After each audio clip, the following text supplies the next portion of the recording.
Everybody, it's Jerrie Dean from Missing Persons of America.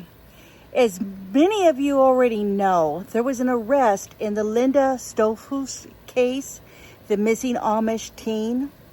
I'm going to go over the things that I found out about the person that was arrested and some information I found on this affidavit that I thought you might find interesting and a few other things like that. So, see you in a sec.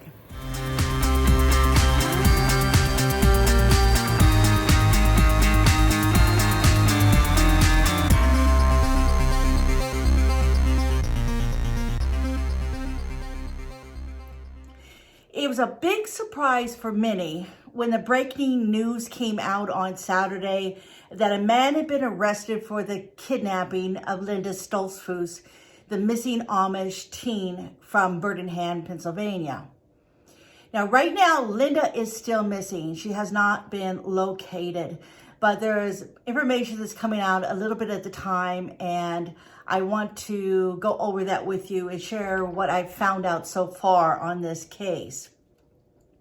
Now, there was the big detail that was broke on Saturday, and if you have not seen it, you can go over to the live video I did over on Facebook, and you'll see me sitting in the car, letting everybody know what happened. But it let out, there was a lot more questions. There were, a lot of things were answered, but there was a lot more questions with this information. A lot of this wasn't even expected. No one knew this person. They had their eye on somebody else at the time. And there were some people that were suspected, and there were still doubts that she was abducted. There were still thoughts that she went off on her own. Now, let's see. I want to go with this affidavit statement that I found. I want to read that to you so you can look at it or hear what they said. They said that, I have to take my glasses off for this one. They said that that Lloyd advised Officer Westerman that the church service took place at 2859 Stumptown Road. Now, there was a speculation that came out that no one saw her after she left the church. But there were sightings of Linda on that road, and there were sightings of her in that car too. And you'll find some more as I read this along. So she was last seen walking back to her family farm located in 519 Beachtail Road in Birmingham, all right? And she was supposed to go to that church group, and we all heard about that before too, and was supposed to be there 1,400 hours, that is 2 o'clock? All right. Now, that during the course of this investigation, your affidavit determined the road distance along the route that she's believed to have taken is 4,835 feet. So there's 5,280 feet a mile, so 4,008 was almost a mile. Based on the timeline created during this investigation, Linda went missing between 12:30 and 13:10, so that'd be 1 o'clock hours, all right, on June 21st, which was Father's Day. All right, according to the media, Justo was arrested on Friday, and the authorities were asking the public to contact him if they remember seeing him with his red Kia Rio on June 21st. Also surprising is the FBI stated that they had video of what happened. The video smoker with Linda in the car, and that they had enhanced and also clothing they believe belongs to Linda. All right, there's more. I'm going to read just more from the affidavit on that. The way this statement reads, it appears as though the video has been out for a while. And I was going, whoa, they really kept quiet about all this. And I wasn't sure how long it had been, how long they had had the video. And then there was a man that was interviewed by Local 23 CBS News. His name was Scott Beauchamp. He owned the cameras where they got the video from. And he said that the FBI had the video for about 3 weeks. All right, so take a look at the video. Well, East Lanford police were the first ones to approach me. They approached me Monday night. We had a discussion, and that night I actually left and went to the police station, and I sat down with the detective in charge, and we had a lengthy conversation. And we discussed the fact that I had cameras in the camera system, and he said he would get back to me. Wednesday morning, he returned to my property with the FBI, and at that point is when we decided that they were going to take the camera system with them and see if they could see something in the video that we were missing. Yeah. Which obviously they did. Now, interestingly, Scott talks about a man that social media was suspicious of. Like I mentioned earlier, there was a man that knew the family, and he was traveling in a van, and he was getting cabinets done inside his van. He was actually doing some videos, and the suspicions were on him that, you know, the timing. He just kind of shows up and knows the family, and then Linda disappears. And according to Scott on that interview, he knew of the suspicions of this guy, and he said that the police were also suspicious of him in the beginning. All right? So let me play that video for you right now. There was another person of interest too. The FBI and the police were leaning towards more until they were able to crack the videos from families. Now he's no longer a suspect. He's a YouTuber. He's a skateboarder on YouTuber. He came into the community, and we all welcomed him open arms, and everything was good. And unfortunately, that was the family that he was hanging out with the most. So you're always kind of this suspicion. He kind of got like chased out of here, which I feel kind of bad about it. I mean, it's a shame it happened that way. Now, going through social media and seeing what people are saying and everything, they're all wondering how or why Linda got into that red Kia. All right. And there's a lot of speculations that maybe he needed help, maybe turn off the side of the road, and he asked for help, all kinds of things.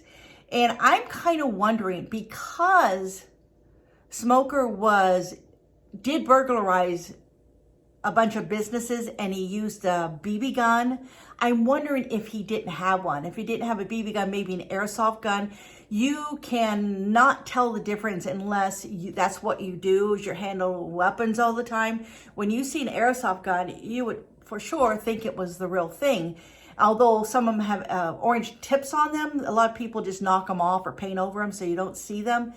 And I'm wondering if maybe he used that to get her to get in the car. And we don't know yet, but this is just speculation on my part.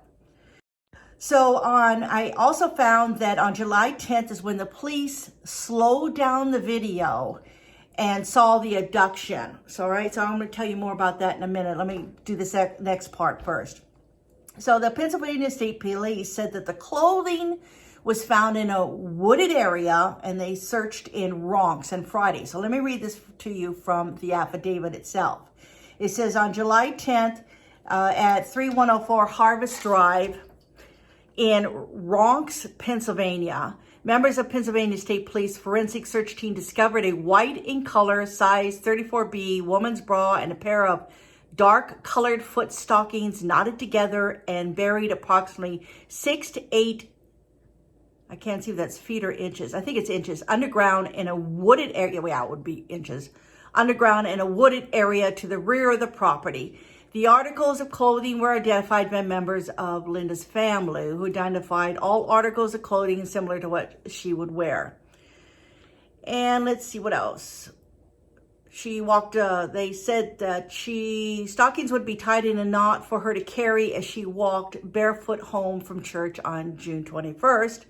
The area to the rear of 3104 Harvest Drive, Ronks, Pennsylvania, is a remote area located approximately 3 miles from the area of Linda's disappearance. And you'll see this map above that will show you more. And also, incidentally, if you want to go to Missing Persons of America's website, you'll see those pictures and map, and you can read the affidavit for yourself there.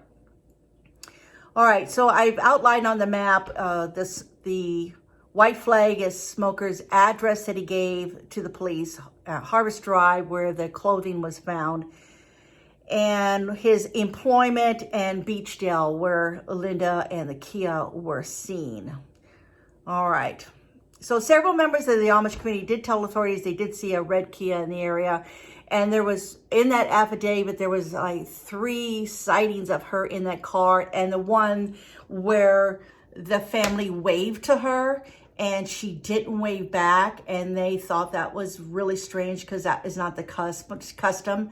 And also that she was wearing, I think it was a black bonnet, and that's a church clothing, and that's something that you would never do riding in a car. They brought that up too. And then the cell phone records show that Smoker was in that area June 21st between 2:30 and 3:30 p.m. So, who is Justo Roberto Smoker? All right. He's the adopted son of Vernon and Deb Smoker Lancaster. He was adopted at the age 7 when he was found living on the streets. All right. He went on to become a high school wrestling star. He was on the Lancaster, Lebanon All-Star team in 2003. His grade point average was 3.0 at his high school. He has a younger brother named Victor. And in 2007, Victor and Justo were arrested for burglary after they robbed businesses from August 8th through August 13th, 2006. That's when they brandished a BB gun. He was sentenced to 12.5 to 30 years, but was let out because of COVID. Yeah, they let him out. He also was charged with burglary for an incident in 2005, all right? Now, the affidavit stated that Smoker lives at 3250 Lincoln Highway, Paradise, that you saw in that map a few minutes ago. And then he worked at Dutchland Inc. in Gap, Pennsylvania. Now, police stated that multiple witnesses reported to police seeing an Amish female in the car, like I mentioned before. And surveillance video captured the abduction. That's what police said. FBI technicians needed to enhance the video. And then they also slowed it down, as I mentioned earlier. And I want to read this from the affidavit to you so you get it right from them, what happened, all right? So that on July 10th, 2020, Detective Scott Eelman slowed down, enlarged, and watched the video surveillance on Beachdale Road related to the red Kia Rio. During this slow review, Detective Eelman observed a vehicle traveling south on Beachdale Road and pull off into the west side of the road and out of camera view at 12:36 hours. Detective Eelman then observed what appears to be a lone person walking on Beachdale Road wearing white at 12:40. Okay, that was Beachdale Road. Now, the person is walking south on the east side of Beachdale Road, which would be the direction that Linda would have been walking home at that time. A second unknown person then appears into the camera view from the area where the vehicle pulled off and is observed crossing on foot from the west side of Beachdale Road across the road towards the person wearing white at 12:41. After meeting the lone person wearing white, the two people then walked back across to the west side of Beachdale Road to the same area where the unknown person came from and where the vehicle pulled off of Beachdale Road and out of camera's view at 12:41. The vehicle then pulls out from the same area on the west side of Beachdale Road where the two people walked out of the camera view at 12:41. So this happened really quickly, 40 to 41, 1240 to 1241. This happened really quickly. And that's another reason I'm wondering if he didn't have a knife or a gun or, like I said before, an airsoft gun. And that's why she complied and got into the car so quickly. So they still want to hear from people that may have seen that red Kia Rio on that day, and probably a couple days after too. If you think you saw it and you can remember the dates and what was going on, and please report it to the police. They're trying to gather as much information they can from witnesses. And now that you know what vehicle they're looking for, and if you remember seeing it, you can call them. Let me give you the phone number. It is 717-291-4676. And that red car had a spoiler on it and a LCM sticker on the trunk. All right. And as I said before, Linda Stoltzfoos is still missing. No one knows right now where she's at this recording. We don't know where she is at. All right. I'm hoping that this helped answer any questions you might have had on this case, and you can get a better idea what happened on that day. All right. Thank you, everybody, for watching me, and all the new subscribers I've got. Thank you so much. I really, really appreciate it. Helps me get the word out to everybody about missing people. All right. Thank you so much. See you soon.